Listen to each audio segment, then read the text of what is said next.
right, for more on the election, let's bring in now Mindy Romero. She is the director of the Center for Inclusive Democracy. Mindy, thanks for joining us. Thanks for having me. Okay, so let's talk about the importance of voter turnout in this election. Election officials have been trying to make it easier for voters to cast their ballots, but why do you think some voters are still thinking about sitting this one out, especially when it comes to these crucial battleground states like Michigan? Yeah, and that's really the point here, right? Is it's not just in California, it's in swing states where the stakes are that much higher, at least in terms of perceptions by a lot of voters. We know that the swing states, right, help determine the presidency. In any given election, though, whether it's a presidential year or midterm, we know there are significant disparities in turnout by race, ethnicity, age, income. And across the board, there are a lot of Americans that don't participate. And I think most of the time we want to think it's apathy or be kind of dismayed or so what's wrong with those people or what's wrong with those young people if they're not participating. But there's real reasons that people feel disconnected from the political process. They feel the process doesn't work for them. There's also big differences in how campaigns will actually reach out or not reach out to different segments of our electorate. Some segments, even registered voters, if they fall into the non-likely voter model, they won't get very much outreach at all or asked to vote or asked to participate. And then there's information gaps, even in this information age. And of course, disinformation that can disproportionately target some groups more than others. And you just have a lot of Americans that feel just disconnected and feel like their vote really doesn't matter, even in a consequential presidential election. And that, of course, trickles down right to the rest of the ballot for state and local races that we know are also very consequential. Yeah, and have real impacts on communities, right? So you did bring up the youth vote.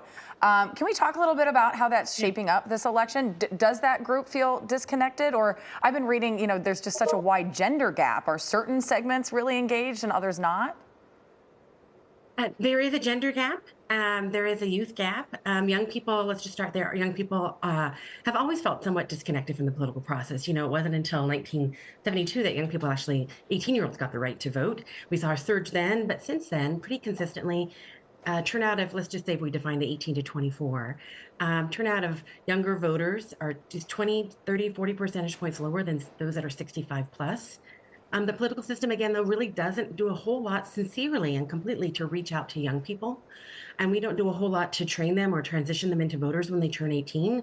We have kind of an abysmal civics education on the whole. And, young people turn 18 and we magically expect them both to not only know how to vote, the nuts and bolts, but also want to feel like want to vote and feel like it matters. And even in this election where we have a consequential presidential election, we have issues like the Israeli-Gaza war, which a lot of young people care about, other issues that many young people deeply care about. They'll do other things. It's not like they're sitting it out. They'll take action in other ways. But for some young people, they don't see how voting is an actionable step on the issues they care about. They feel like the political structure, the electoral structure is not responsive to them, and maybe they don't believe in it. Again, many young people do participate. In 2020, we saw about half of 18 to 24-year-olds who were eligible to vote in California actually vote. But that means we also saw about half that didn't. Yeah, you mentioned the war in Gaza. That is a big issue this election, and it can be hard, honestly, to know where both candidates stand, depending on where they're campaigning, who they're talking to. They shift their messaging. Both of them do that. Where do they stand, and how is it impacting voters? So, of course, that's by design, right? So in our winner-take-all two-party system, really historically the candidates have been incentivized to kind of obfuscate, to not be totally clear where they don't have to be. Clearly, there are issues that both parties both candidates for the presidential race are talking about and trying to distinguish themselves on. Abortion is one, for instance, immigration. When it comes to the Israeli-Gaza war, I think part of the, at least kind of conversation around the war is this perception that so many young people care about the war, which I think they do. We know they also, though, their top issue of concern is the economy and jobs like every other age group. But when it comes to candidates, they're not really doing a whole lot, at least, again, Trump and Harris, reaching out to young people, talking about their issues, talking through the concerns that young people have. And to be quite honest, some of that, at least, is political calculation, right? Trying to think, how many of these young people are going to participate anyway, right? Those young people that say they're going to sit it out, for instance, we've seen some polling around that. The candidates may be quite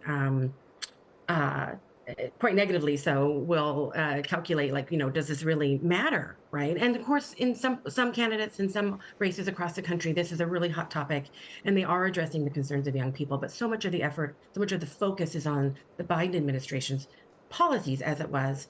And then on the flip side of that, we see much less conversation out of the two candidates now, Harris and Trump, from Trump, who's kind of taking a bit of a clear ride here because he can't claim the Biden administration's policies, and more of the focus has been on the Biden administration in terms of what they have done and what they could do or what they won't do, that sort of thing. So it's a difficult topic. Many Americans, young people, older people, care about it very much.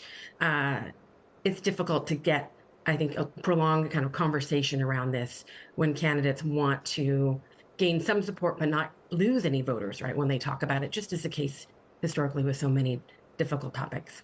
All right, Mindy Romero, thanks so much for joining us this morning. Thanks for having me. And don't forget, KCAL News is your campaign resource for the election. Ahead at 6:30, we'll check in with KCAL News correspondent Jared Hill, live from Capitol Hill, with a closer look at the race.